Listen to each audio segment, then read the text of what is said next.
Hi, I'm Kevin from Hutson Engineering Services. Welcome to part 2 of our Aston Martin V12 engine inspection. If you've watched the first instalment, you'll know it's a Generation 2 Vanquish, which is the slightly later type engine, and it's covered approximately 350,000 kilometres.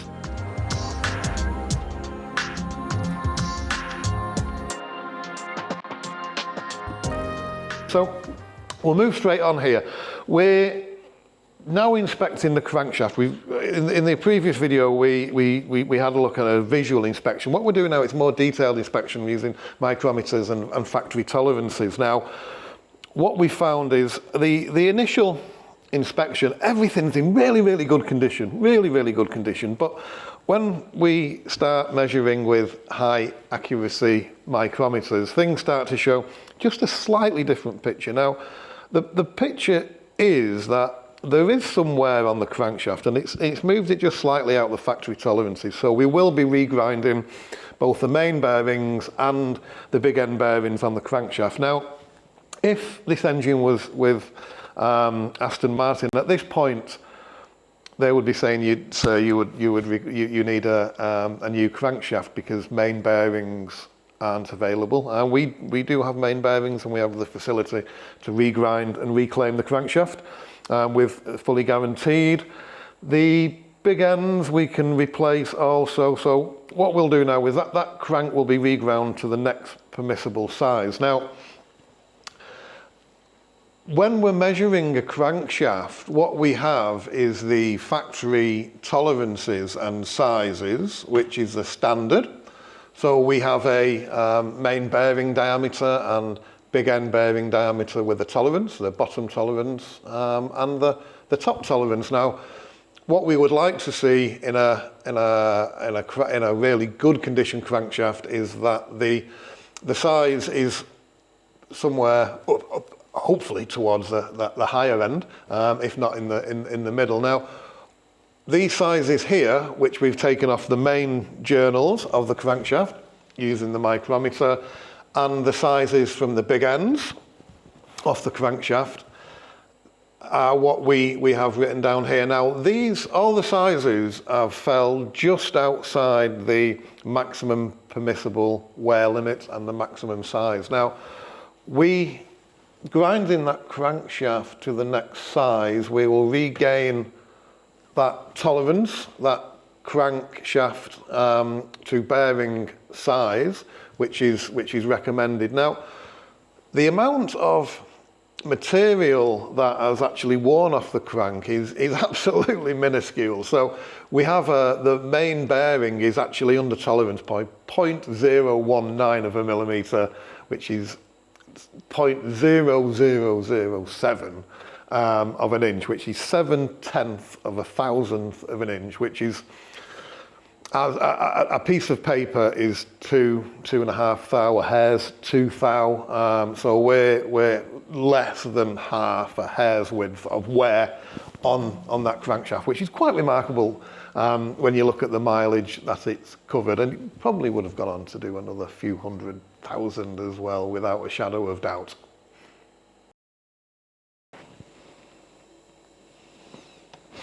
So we're just having a really quick measure, just for interest really, to see how much wear has actually occurred to the main and big end bearings. Now you've got to remember that these are the wear parts. These are sacrificial. These are supposed to wear. Now, with the engine covering such large amounts of miles, we really wasn't expecting to see such minimal wear on these components. This is a new main bearing, and this is a main bearing that's been removed from the engine. Now you can see the physical difference there, but when we actually come to measure it with our handy little device here, it's literally nowhere on those main bearings, and they're all uniform. There's no difference between one and the other. The crankshaft thrust bearings as well, there's no wear on those. Little bits of scuff to one side, but nothing. Also, the big end bearings, we've carried out the same check. They are, as you can see, discoloured.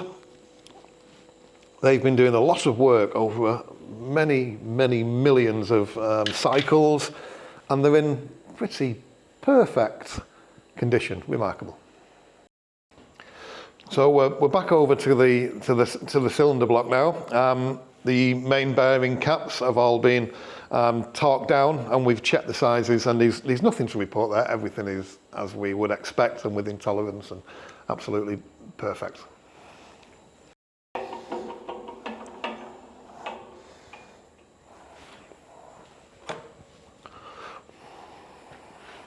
So moving on to the cylinder bores, we've been through and measured all 12 bores, and they're all perfect. There's no real deviation in size or ovality. As you may be aware when you've watched the earlier videos with the engines that have been suffering from the tick, with the liner moving and that creating ovality, that can be found in the V12 engine. Now in this one, with the later it's the later block, everything is absolutely perfect. The cylinders on this bank 6 to 12, they're all absolutely spot on. Now I know we keep mentioning this. This is covered many hundreds of thousands of miles, and there's nowhere in the bores. There's nowhere in the bores whatsoever. Visually, you can see just a tiny little bit of scuffing, but there's still quite a lot of crosshatch there. The crosshatch is what holds the oil in the bore. Now that looks really good. Cylinders at the back here, these three, which is cylinders 4, 5 and 6, they're the ones that was really affected by the cat ingestion. So the piston in number 6 cylinder here, the piston rings was completely seized onto the piston, and we couldn't remove them. So there's been some quite heavy damage to the pistons, but the bores are worn, and they were going to replace them with something really interesting that we'll discuss a little bit later on. But the wear in there is actually minimal. It's in quite remarkable condition. Okay, so having been through and measured the cylinder bores, I thought it'd be worth me pointing out here just the sort of wear that we spoke about. Now it is actually minuscule. The cylinder bore size is 89.03 from standard, which was a grade C. Now looking at the cylinders there, there's pretty much no wear at all, which is remarkable. Highlighted in yellow with the 3 cylinders that's been affected by the cat ingestion. So what we'll do now is we'll move on to have a look at the pistons and the connecting rods and the little end bearings. Okay, so now we've moved on to the gudgeon pins, the connecting rods and the pistons. Again, we measure each item and we tolerance each item. Now each of the gudgeon pins and each of the little end bearings, which are inside the end of the conrod there, like so, you can see there is some very slight abrasion on each of the components, but everything is completely uniform and equal, and the amount of measurable wear is absolutely minuscule. So the bearings look and measure, most importantly, in excellent condition. Now obviously we're going to change these as part of the engine rebuild. We do anyway. It's just a standard practice. So whenever we're carrying out a rebuild on a V12 engine, we change the little end bushes. Now the earlier engines, the DB7s, AM04s, they have a little end bush like so. It's a bimetal bush. It's steel with a coating on, type of phosphor bronze. It has the oil feed in the top, which is just the hole in the top of the conrod, and that's a solid bearing. Now in the later type engines, The bearing is of exactly the same construction, but it has these grooves here. Those grooves help the oiling of the bearing. Now, something else that we offer purely as an upgrade, standard practice for us is to replace all the little end bearings with the upgrade type with the grooves. Now, for a little bit extra money, we also have this bearing here, which we've had specially made. Again, it's a steel bearing with a coating. Now, that coating is a very, very special material. It's a complex graphite matrix. Now, what that does is it has absolutely superb wear properties. So if we're looking at increasing durability of the engines, increasing performance, one of the little fail-safes that we can have, that we can put into the engine is these upgraded bushes. So the old bushes are pressed out, the new upgraded bushes are pressed in. We then set them up on the machine and we bore each one. We drill the hole in for the oil feed and then we finish hole to suit the pin. Now, what that upgrade material does is it allows, should there be any point where there's a momentarily lack of oil, there's an interruption in oil supply for whatever reason, those bushes will quite happily run dry for a short period of time and not be detrimental to the pin or cause any sort of wear to the pin also. And it just increases longevity, and it's a nice touch.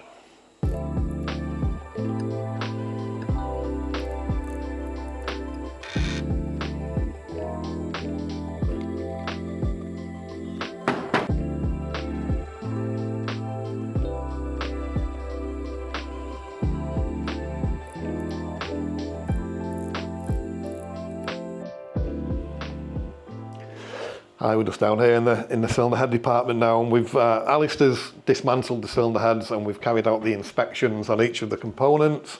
The heads have been processed and cleaned. Now, remarkably, there's absolutely no valve guide wear. The valve stems are in perfect condition within tolerance. A couple of the valves are damaged. Is it those? Okay, no, this couple of the inlet valves. So that damage that you can see there is actually only on the cylinders where it's had the issue with the cat ingestion. The rest of the valves are in fantastic condition. We're looking at seeking some extra performance and additional durability. What we'll probably do is replace the valve springs because they've had a good life. The valves we'll look at replacing as well. We're probably going to have some valves made, so we're not limited by the very high cost of the genuine Aston Martin parts. Now, with the cylinder heads, as we've just said, ordinarily the guides can suffer wear. These haven't. Even with the super high mileage, valve guides, inlets and the exhaust are both within tolerance. So we won't do anything with those. They will be left. There's no need to change those. We have a really intricate way of inspecting each and every valve guide, so we know that we're well within tolerances there, and it can go on to do another 500,000 kilometres should the client so wish. This engine's been upgraded to 6.5 litre, so the cylinder block will be machining out the cylinder liners, and we'll be putting in aluminium Nickel liners in conjunction with Hartec. We use their liner technology in our upgrade engines. Now, along with the capacity increase, we're going to be carrying out some quite tasty work on the cylinder heads also. This is just starting the development at the moment, and we'll come back to that as the project moves along. So this is the second video in the series. Now, The first inspection video was quite long-winded, but what we wanted to do is really sort of demonstrate a lot of areas of the Aston Martin engines that most people don't get to see. They drive the cars, they're enthusiasts, they know something at the front's pulling them along and making the noise and everything's fine. And usually they only have concerns about that when an issue arises. So we really love giving you an insight into the inner workings of the Aston engines, and I do hope you enjoy our videos. The longer videos are for a glass of wine of an evening, and we'll produce some shorter videos as well for those of you that like the content to be shorter and a little more direct. But be sure to come and join us throughout this journey, because we've got a long way to go and it's going to be really interesting, really interesting. Thank you.